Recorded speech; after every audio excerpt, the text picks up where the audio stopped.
Bienvenidos a Kaiser Report, soy Max Kaiser.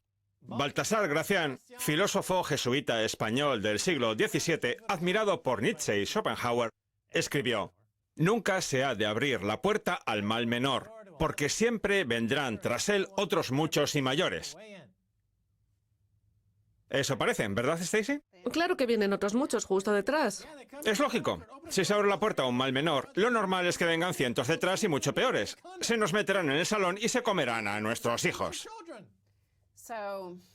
La frase puede aplicarse a los estados democráticos bipartidistas que tenemos hoy en día, como por ejemplo Estados Unidos, donde por muy mal que lo haga Hillary Clinton, siempre se dirá que es menos mala que Donald Trump. Ahora bien, vamos a ponerlo en el contexto de la economía. Adelante, vamos a ponerlo en el contexto de la economía. Enseguida pasamos a otra noticia, pero primero quiero que veas esta. La muerte del neoliberalismo y la crisis de la política occidental. Una crisis de la política occidental que viene derivada de la economía en la que vivimos. A mucha gente le gusta separar la política de la economía y las finanzas. No le gusta mezclar las noticias de estos dos ámbitos. Y yo creo que a muchos de los políticos y los poderosos tampoco. Por eso vamos a ver cómo se combinan. Vamos a ver cuáles son los síntomas de esta muerte del neoliberalismo, como la denomina Martin Jacks, a través de un tuit de Linda Yu. El 57% de los estadounidenses insatisfechos con tener que elegir entre Clinton y Trump. Más de un tercio se plantearía votar al candidato de un tercer partido. Todo el mundo dice que hay que votar al menos malo, cuando la realidad es que al 57% del electorado estadounidense no le gusta nada ninguno de los dos. Es verdad, porque los dos representan un modelo caduco. El único candidato que ofrece una alternativa a la catástrofe del fin del neoliberalismo es el británico Jeremy Corbyn. Vamos a ver con más detalle el artículo de Martin Jacks, que considera que Donald Trump sí que ofrece, en cierta medida, una ruptura con el neoliberalismo. Es cierto que no rompe del todo con el pasado, pero es que Hillary Clinton es el fiel reflejo del neoliberalismo, la persona que mejor lo encarna. Lo que pasa es que los medios no dejan de presentarla como el menor de los males, como si fuera un virus o un parásito que no deja de propagarse y que nos convence para ayudarlos a sobrevivir. El periodismo estadounidense se hunde delante de nuestras narices. El artículo publicado en el New York Post lo ha escrito un periodista que antes trabajó en el New York Times. Donald Trump puede llegar a tiempo de arreglar su campaña o no. Hillary Clinton puede convertirse en la primera presidenta de Estados Unidos o no. Pero hay algo más que está pasando delante de nuestras propias narices y que es casi igual de importante: el total hundimiento del periodismo estadounidense tal y como lo conocemos. El enorme interés que hay por enterrar a Trump no se limita a la campaña de Clinton o a la de la Casa Blanca que todavía ocupa Obama, sino que a ellos se les ha unido la flor y nata de los grupos mediáticos del país con quien colaboran en franca camaradería. La vergonzosa muestra de parcialidad de que están haciendo gala los principales medios estadounidenses es algo que no se había visto jamás en la historia moderna del país. El articulista reconoce que sí, que los medios y sobre todo la prensa escrita pueden tener un cierto sesgo liberal. No en vano, él trabajó en el New York Times durante la guerra de Vietnam y recuerda que todos eran de izquierdas y contrarios a la guerra, igual que sus jóvenes compatriotas que se manifestaban en las calles. Lo que pasa es que su director, que también era de izquierdas, se aseguraba de que con independencia del contenido de los editoriales y de las páginas centrales, donde podía opinarse lo que fuera, en la portada hubiera también un toque de derechas que equilibrara la tendencia izquierdista de los articulistas que por aquel entonces se oponían a la guerra de Vietnam. Ahora que está tan de moda el tema del terrorismo, esto del periodismo es como una bomba de relojería. Los periodistas del New York Times se creen con unas atribuciones que no les corresponden. Por eso no dejan de emitir propaganda a favor del gobierno estadounidense, para evitar que la bomba les estalle en la cara y poder salvar el pellejo. Por eso digo que han renunciado a su labor de periodistas. Por ejemplo, durante la campaña de las elecciones que acabó ganando Bush, sacaron un montón de historias sobre presuntos casos de espionaje en los que este último estaba involucrado. ¿Y eso por qué? Porque se creían con una responsabilidad mayor que la de ser simples periodistas. Todo eso no acaba generando más que propaganda. Una propaganda que infecta todo lo que es el modelo de negocio. Si recuerdas, cuando estalló la crisis financiera del 2008, decían que los delitos cometidos por los bancos no se habían cobrado víctimas, lo cual sirvió como excusa para rescatarlos. Pero el hecho de que las víctimas hayan tardado 8, 9 o 10 años en manifestarse no significa que esas víctimas no existan. La crisis política que estamos viviendo actualmente se debe a la crisis financiera del 2008, que intentaron atajar con unas políticas que solo han servido para generar desigualdades de riqueza e ingresos y que han sido las que han dado origen al movimiento Las vidas de los negros importan, y a los disturbios e insurrecciones violentos que se están registrando en Estados Unidos y en el resto del mundo. La culpa de todo la tiene el neoliberalismo por su incapacidad a la hora de atajar los problemas que provocaron la crisis del 2008 y de hacer que los bancos estén expuestos al mismo riesgo que los ciudadanos de a pie, porque es como si estuvieran aislados. Hace una semana o dos, Hillary Clinton anunció que su equipo de transición estaría dirigido por Ken Salazar, un hombre tremendamente vinculado a la fracturación hidráulica, al TPP y al resto de tratados de comercio. Es la viva imagen del neoliberalismo. Hillary está tratando de hacerle creer a la gente durante la campaña que no está a favor de la fracturación hidráulica ni de los tratados de comercio como el TPP, pero luego va y nombra a un hombre como Ken Salazar, que será el encargado de contratar a todo su equipo. Lo que pasa es que nadie le pregunta por eso, lo que supone una muestra más del hundimiento del periodismo estadounidense. Un reciente artículo de Jim Rutenberg, a quien conozco y aprecio, del New York Times, empezaba de la siguiente forma: si es usted un periodista en activo y cree que Donald Trump es un demagogo que intenta sacar lo peor de las tendencias más racistas y nacionalistas de Estados Unidos, que se alía con dictadores antiestadounidenses y que sería peligroso que tuviera en su poder los códigos nucleares del país, ¿cómo demonios pretende informar sobre él? La forma que tiene el periodismo de informar sobre Trump es no informando sobre Clinton. Por ejemplo, ya que hablamos de dictadores, esos periodistas nunca dirán que la Fundación Clinton ha recibido miles de millones de dólares del régimen saudita, que ahora se dedica a bombardear Yemen. De hecho, la población estadounidense ni siquiera tiene conocimiento de esa guerra, ni sabe que la mitad de los niños del país se mueren de hambre. No tienen ni idea. Volviendo al tema del mal menor, insisto en que tenemos esa bomba de relojería 24 horas llamada periodismo que prácticamente nos obliga a aceptar las leyes de Hillary Clinton, Barack Obama o George W. Bush. Unas leyes que en realidad están redactadas por los bancos y para los bancos, por las compañías farmacéuticas y para las compañías farmacéuticas, por las empresas del sector agrícola como Monsanto para Monsanto. Y tampoco nos hablan de la ingente cantidad de deuda que tenemos, una deuda que acabará por hundir nuestra economía. Lo peor es que al final las consecuencias las acabaremos pagando nosotros. Donald Trump debería poner en marcha una política de tierra quemada como la de Islandia, destruyendo por completo el sistema y reconstruyéndolo desde cero. Eso sería lo más saludable que podría sucederle a Estados Unidos, que su economía se viniera abajo. Ahí se vería a quién se le da bien eso de emprender y a quién no. De ese modo, Estados Unidos se reconstruiría a sí mismo. Volviendo al titular sobre la muerte del neoliberalismo y la crisis de la política occidental, el articulista señala que antes de la llegada del neoliberalismo a finales de los 70 o principios de los 80, teníamos unas democracias sociales y estados del bienestar de los que prácticamente nos hemos desprendido por completo, incluso Estados Unidos. Deberíamos ser conscientes de que desde el punto de vista histórico la era neoliberal no ha sido precisamente un éxito. El periodo de crecimiento más dinámico en Occidente fue tras el final de la Segunda Guerra Mundial y hasta principios de los 70, la era del capitalismo del bienestar y del keynesianismo, cuando la tasa de crecimiento duplicaba la del periodo neoliberal en el que nos encontramos desde 1980. En los años 70, como señalaba el otro artículo sobre el New York Times, existía un periodismo más honesto, más equilibrado. No en vano, antes de la llegada del neoliberalismo teníamos la norma del oro, que no solo hacía que los trabajadores entendieran cuánto se les pagaba, sino que el resto del mundo sabía cuánto le robaba al comercio, lo cual nos lleva a hablar precisamente a los tratados de comercio. Vamos a ver qué dice Martin Jacks sobre un atisbo de positividad en la ideología de Trump. Su nacionalismo económico, el articulista reconoce también que Trump es un racista. Trump defiende que, como país en decadencia, Estados Unidos no puede permitirse seguir llevando esa carga financiera a sus espaldas. En lugar de tratar de arreglar el mundo, Trump es de la opinión de que el dinero ha de invertirse dentro del propio país, señalando, por ejemplo, al lamentable estado en que se encuentran las infraestructuras estadounidenses.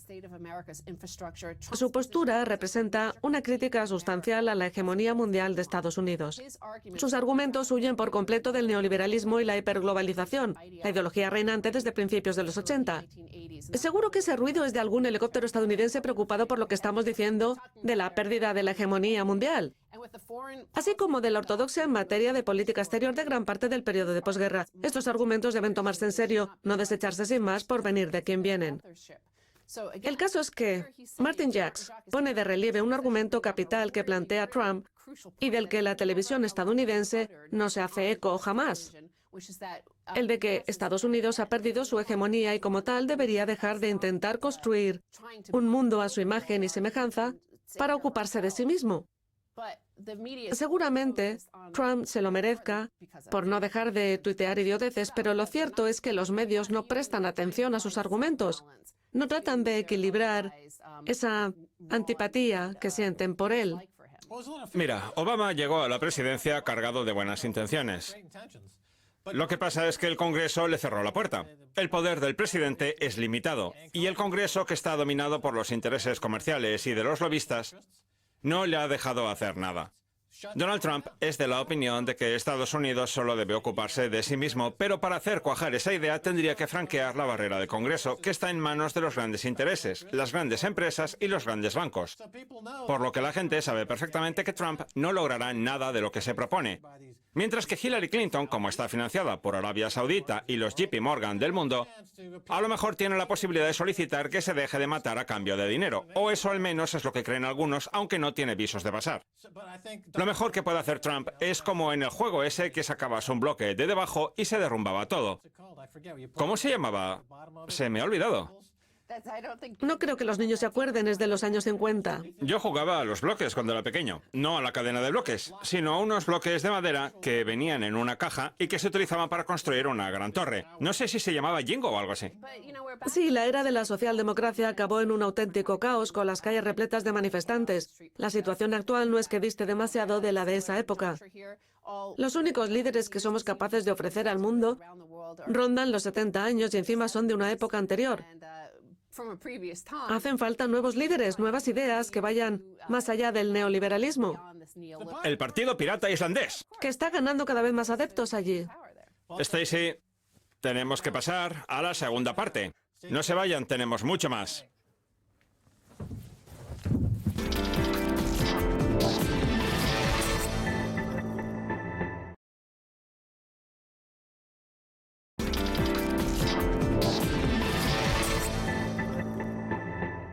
Bienvenidos de nuevo a Kaiser Report. Soy Max Kaiser. Es hora de hablar con el economista preferido de Kaiser Report, Sandeep Jaitley.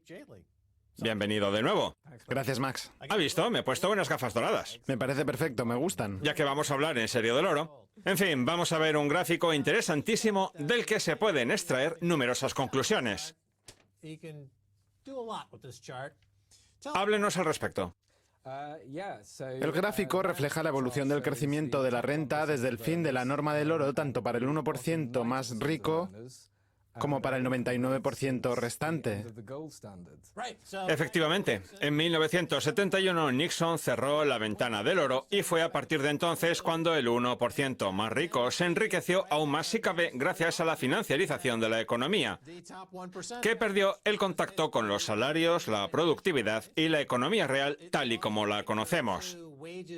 Aquí vemos el crecimiento brutal que ha experimentado la riqueza del 1% más rico. La clave de los problemas de hoy podemos encontrarla en este gráfico. ¿Está de acuerdo, Sandeep? Desde luego que sí. Si analizamos la evolución del salario mínimo federal desde 1970, vemos que en dólares no ha dejado de subir. Sin embargo, cuando se ajusta al precio del oro, vemos que el salario mínimo ha bajado de forma considerable. Así pues, creo que es evidente lo que ha venido pasando desde el fin de la norma del oro. O sea, que si los tasamos en oro, los salarios han bajado. La gente tiene la intuición de que es así. Pero las cifras ocultan la realidad. Efectivamente. Si nos dijeran que vamos a ganar 10 monedas de oro una semana y a la semana siguiente 6, nos daríamos cuenta. Lo que pasa es que las cifras fiat lo enmascaran todo. De acuerdo. Cada vez más países europeos están adoptando los intereses negativos y ahora se ha sabido que el BCE ha estado adquiriendo bonos corporativos en ubicaciones privadas secretas. Como economía, ¿puede decirnos de qué teoría estamos hablando exactamente? Ya sabemos lo que han estado haciendo los bancos centrales. Adquirir activos emitiendo moneda. El problema es que se están quedando sin activos que adquirir. Imagínese, por ejemplo, que el gestor de un fondo de bonos que tiene toda una serie de bonos corporativos con una rentabilidad X recibe una llamada del Banco Central informándole de que la institución está dispuesta a pagar por sus bonos un 10% por encima del valor nominal. Pues bien, veremos que de pronto ese gestor tendrá una gran cantidad de dinero en efectivo y se habrá quedado sin bonos, al igual que el resto del mercado, porque los bancos centrales los están comprando todos. Los bancos están recomendando a las empresas emitir deuda para depositarla en el BCE, porque el BCE necesita esos activos. Existe un parámetro denominado velocidad monetaria que se utiliza para medir la salud de una economía y que consiste en que un banco presta un dinero, parte de ese dinero va a parar a otro banco, ese banco lo vuelve a prestar. En periodos de crecimiento la velocidad monetaria es alta, mientras que en los de contracción es baja. El problema es que los mercados cotizan en máximos históricos, pero la velocidad monetaria lo hace en mínimos históricos. Sin velocidad monetaria, sin la estafa Ponzi en la que se ha convertido el sistema bancario, se pierde la capacidad de mover el dinero de un banco a otro, lo que hace que las entidades tengan que dejar al aire sus vergüenzas y reconocer que su balance general está lleno de deudas que carecen del más mínimo valor. ¿Y qué hacen ante eso los bancos centrales? Pues conspirar con las empresas comprando esta deuda basura de su balance general como forma de inyectar dinero en el sistema para mantener la estafa Ponzi en pie. Está claro que tenemos un sistema basado en la deuda. Sí, es un sistema basado en la deuda que ha de mantenerse en pie. Lo que hacen es llamar, por ejemplo, a un fabricante de chocolate y decirle, ¿por qué no nos emite usted un bono de 500.000 millones de dólares al 0% de rentabilidad? Así dispondrá de 500.000 millones en efectivo. Ahora bien, ¿qué hace la empresa de chocolate con ese dinero? Porque hay que tener en cuenta que la cantidad de chocolate que puede ingerir el mundo es limitada. Ese exceso de capacidad hace que el planeta esté inundado de cosas. Fíjese, por ejemplo, en los océanos, están repletos de basura. Y las carreteras hasta arriba de automóviles por culpa del crédito barato, que hace posible que una persona llegue a tener hasta 3 o 4 vehículos propios. El exceso de consumo está por todas partes y la gente ya se está atiborrando de chocolate. Es una forma de coaccionar a las empresas para que generen una deuda que no les hace falta, solo por enmascarar la situación de quiebra en la que se encuentran los bancos. Y no solo se limitarán a las empresas, acabarán haciéndolo también con los particulares. Llegará un día en que un funcionario del Banco de Inglaterra llame a la puerta de un británico y le pregunte si le gustaría emitirle un bono personal a la institución para poder reformar la casa o para lo que sea. Es una especulación por su parte, Sandeep. Sí, es una especulación, pero a tenor de cómo se están haciendo las cosas, yo no diría que es algo improbable. Deles tiempo, ya verá cómo acaba pasando. De acuerdo. Sería como una flexibilización cuantitativa para el pueblo. En efecto, eso es. Algo que aún no se ha planteado. Aún no, pero sinceramente tiene más sentido que la flexibilización cuantitativa para una empresa de chocolate. Déjeme que le haga una pregunta. Cuando la flexibilización cuantitativa se extienda al pueblo, ¿tendremos un aumento de la inflación que acabará con el poder adquisitivo del dinero que se le habrá entregado al ciudadano de a pie? ¿Será una nueva forma de arruinar a la población? Puede ser. Mire, Max, la gente utiliza el papel moneda como si de dinero se tratase. Así que si llega alguien y dice que hay que dejar de hacer eso, sería un gran... Si las empresas no pueden subir los precios, no hay inflación. Cuando ese es precisamente el propósito fundamental de la flexibilización cuantitativa, generar inflación.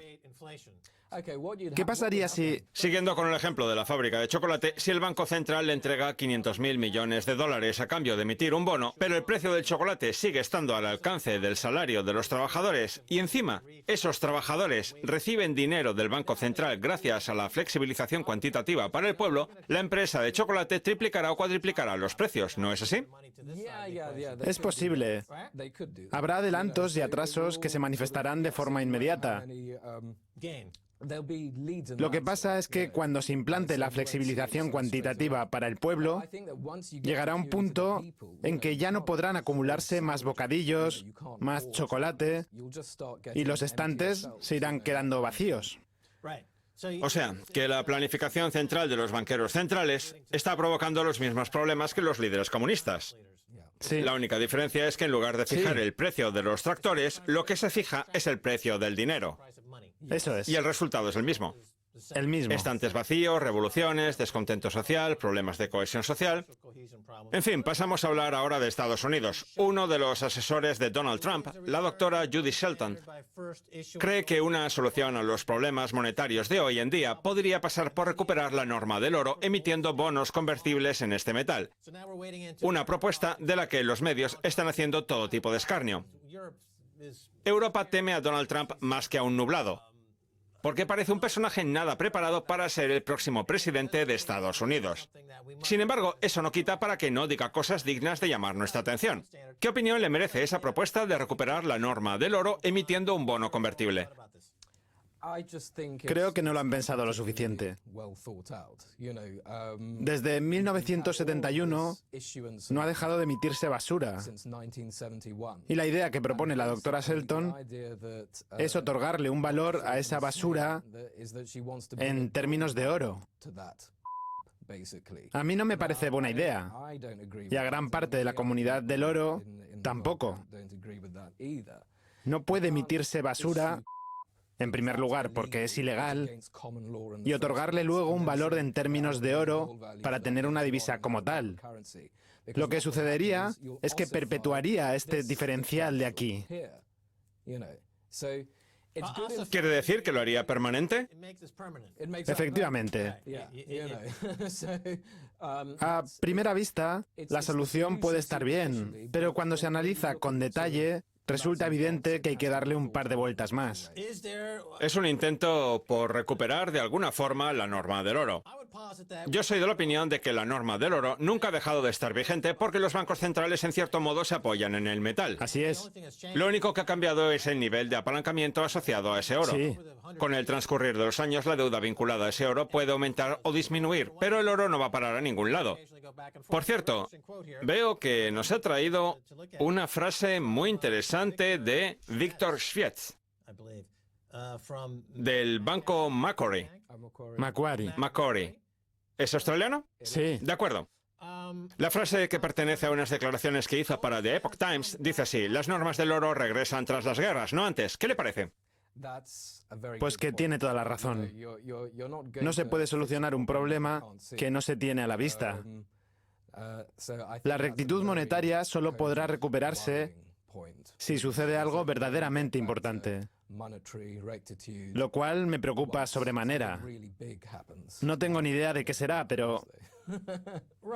Las guerras comerciales acaban traduciendo en guerras de verdad.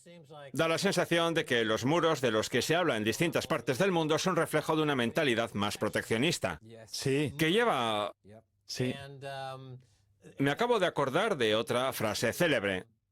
Creo que es de Keynes.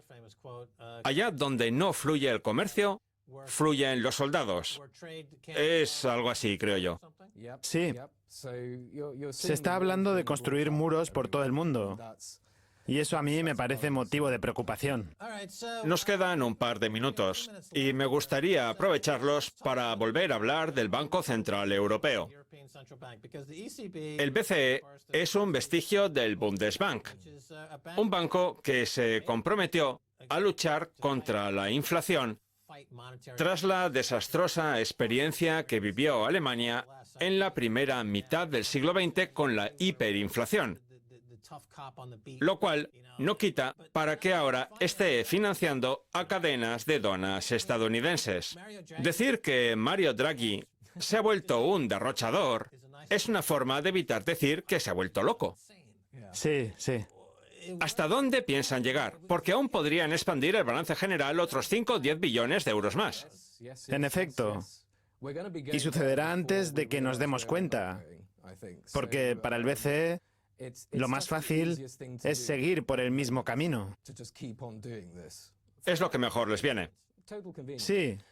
No olvide, Max, que los responsables del BCE son matemáticos y estadistas muy bien formados que solo piensan en términos numéricos, por lo que a veces no son capaces de ver la realidad como haría una persona que no se dedique a las matemáticas o a la ingeniería. Se les ha enseñado a pensar de una manera muy cuadriculada. Y de ahí no se les puede sacar. No saben pensar de otra forma. Algo acabará pasando antes de que haya que hacer algo. Lo que no sé es qué. Algo acabará pasando antes de que haya que hacer algo. Y ese algo, a tenor del descontento social que tenemos, parece ser un conflicto bélico. Estamos en pie de guerra. Desgraciadamente eso parece, sí. Muy bien, tenemos que dejarlo aquí. Muchas gracias por haber estado en Kaiser Report. Gracias, Max. Esto es todo por hoy en Kaiser Report. Somos Max Kaiser y Stacey Halbert. Quiero dar las gracias a nuestro invitado Sandeep Jaidli. Si quieren contactar con nosotros, escríbanos en Twitter, Kaiser Report. Hasta la próxima. Adiós.